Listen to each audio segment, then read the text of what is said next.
Hello students, आज की इस वीडियो में हम करेंगे deduction of Coulomb's law from Gauss law. Okay, यहाँ पर हम देखेंगे कि हमारे पास मान लीजिए जैसे एक स्फीयर है जिसका सेंटर O है और जिसकी रेडियस R है।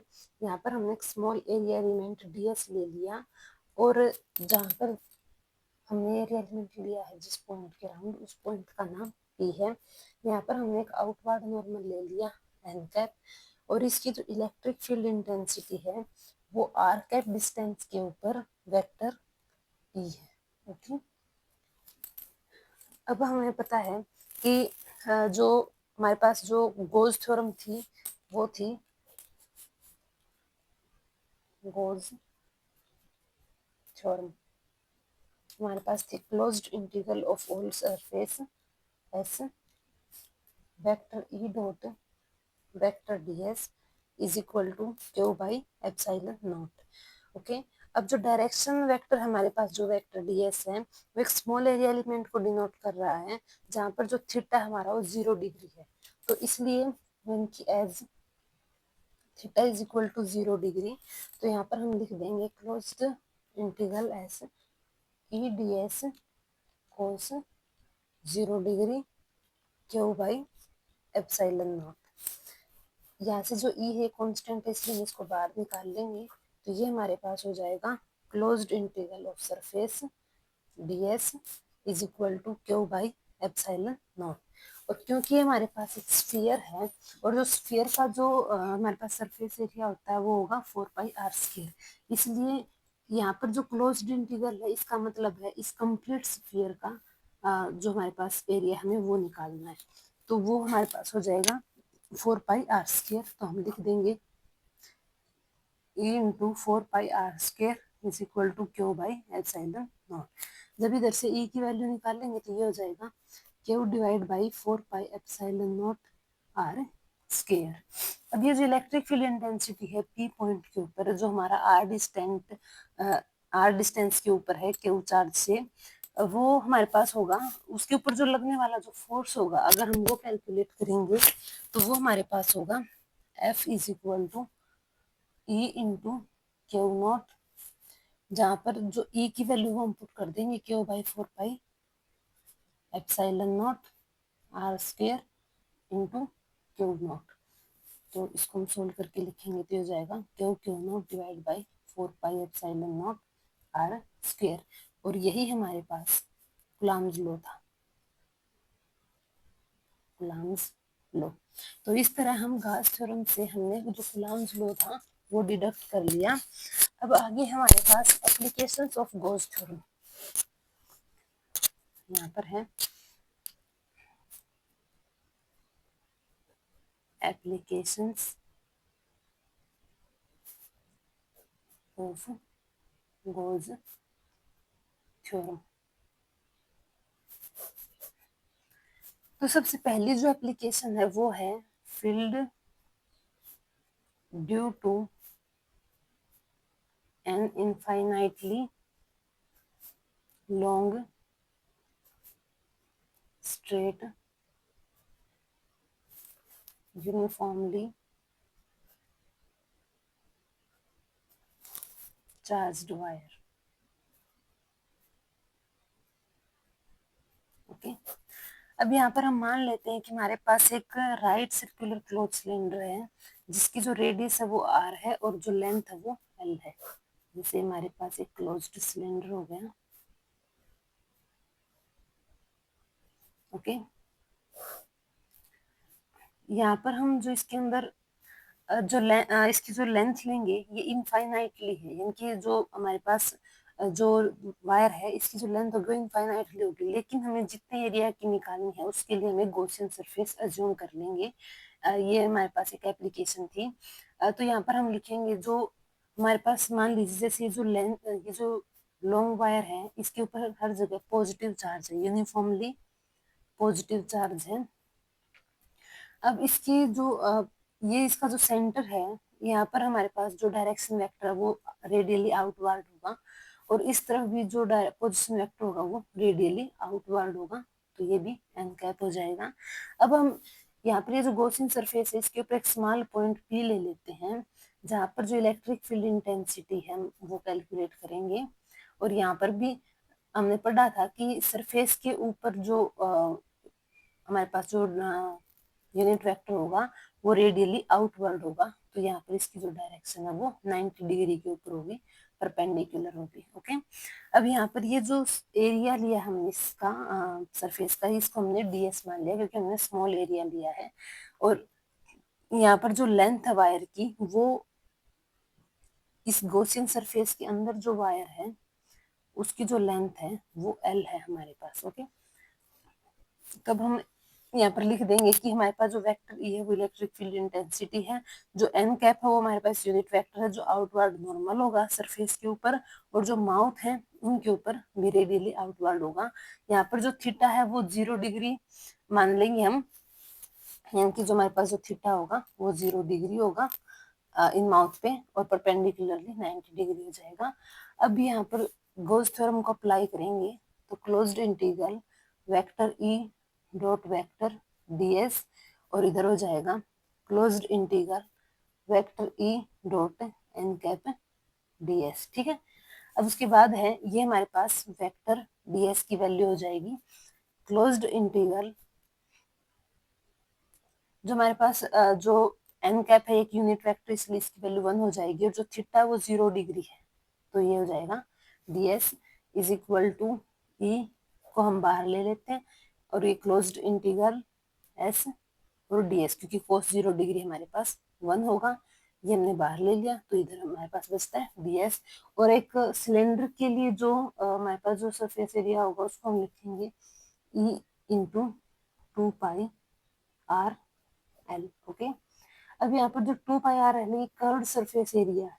ठीक है, ये होगा curved surface area of cylinder. अब बात करते हैं हम एंड ऑफ सिलेंडर की, जहाँ पर जो एंगल है इलेक्ट्रिक फील्ड इंटेंसिटी का और जो आउटवर्ड नॉर्मल का वो 90 डिग्री होगा, यानी कि हमारे पास जो थीटा होगा वो 90 डिग्री होगा।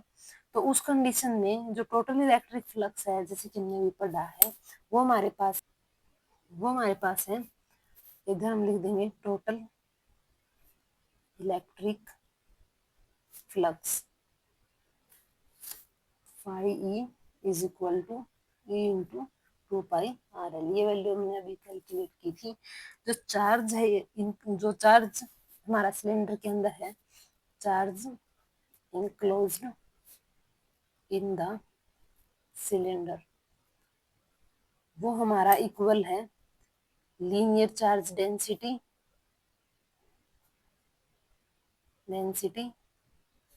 मल्टीप्लाई लेंथ, यानी कि Q is equal to linear charge density को हम लैम्डा से डिनोट करेंगे और लेंथ को हम L से डिनोट करेंगे।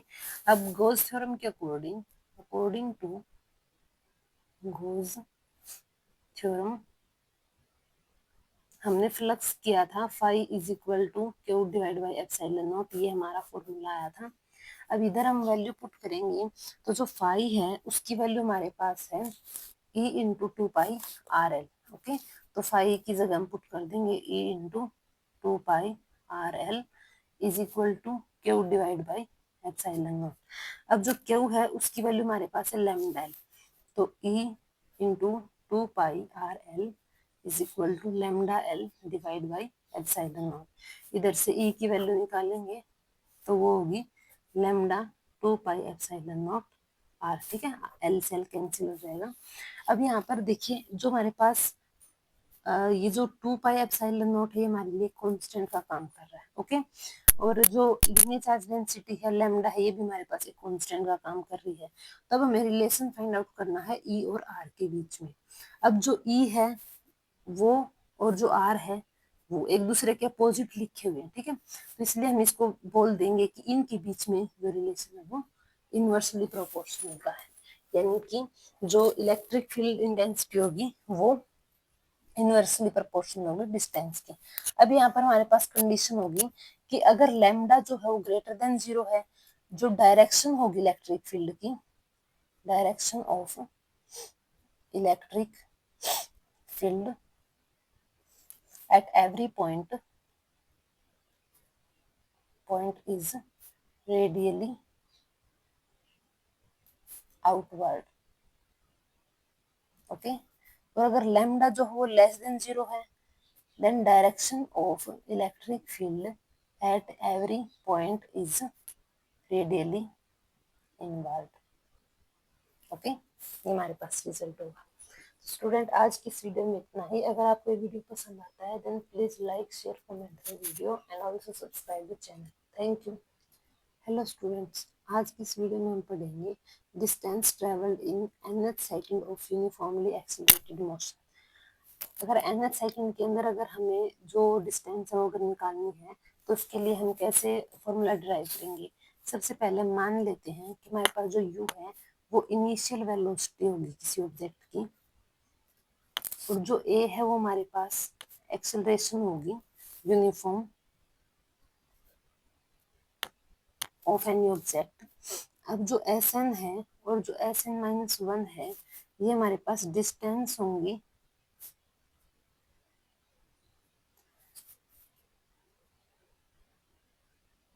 Distance travel in n and n-1 second. Okay, अब जो उसके बाद dn है वो डिस्टेंस होगी हमारे पास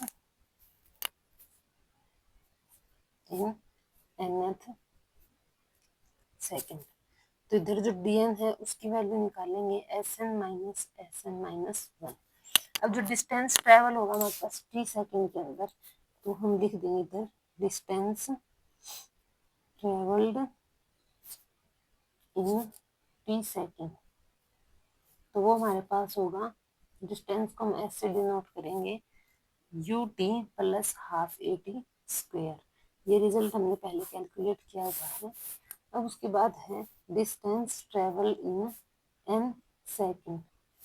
तो n सेकेंड के अंदर हमारे पास होगा un, t की जगह हम n को पुट कर देंगे प्लस हाफ an स्क्वायर। अब डिस्टेंस ट्रेवल्ड इन n-1 सेकेंड, तो ये हो जाएगा u n-1 plus half a n-1 का स्क्वायर। ओके, अब हम ये जो वैल्यूज हैं इनको हम इस इक्वेशन में, क्योंकि हमारे पास इस इक्वेशन 1 नाम दे देते हैं, इसके अंदर पुट करेंगे इन तीनों वैल्यूज को। तो ये हो जाएगा dn is equal to Sn की जो वैल्यू हमारे पास है un plus half an square minus Sn-1 की हमारे पास वैल्यू है u into n-1 plus half a n-1 का स्क्वायर, और ये इक्वल हो जाएगा un प्लस हाफ, इसको जब सोल्व करेंगे an square minus un plus u minus half an square minus a/2 plus an। Okay, अब हम इसको आगे सोल्व करेंगे तो ये होगा हमारे पास इधर से ये प्लस का un है, ये माइनस का un कैंसिल हो जाएगा, फिर ये प्लस का हाफ एन स्क्वायर है, ये माइनस का हाफ एन स्क्वायर होगा, तो इधर होगा u plus A N minus a/2। तो इधर से हम लिखेंगे u प्लस a को कॉमन निकाल लेते हैं, तो इधर हो जाएगा n-1/2। ठीक है, या फिर हम इसको और आसानी से सोल्व करने के लिए लिख देते हैं कि जो bn है वो इक्वल होगा u प्लस ये a/2 को हम बाहर लिख देते हैं, और इधर हम इसका जब एलसीएम लेंगे तो वो एलसीएम हमारे पास होगा 2n-1। ओके, तो ये वाला 2 हमने बाहर लिख दिया, तो इधर हमारे पास रिजल्ट बचेगा dn is equal to u plus a/2 2n-1। Okay, उसके बाद हमारा जो सेकंड टॉपिक है वो है velocity time graph. Velocity time graph of a uniformly accelerated motion. Okay,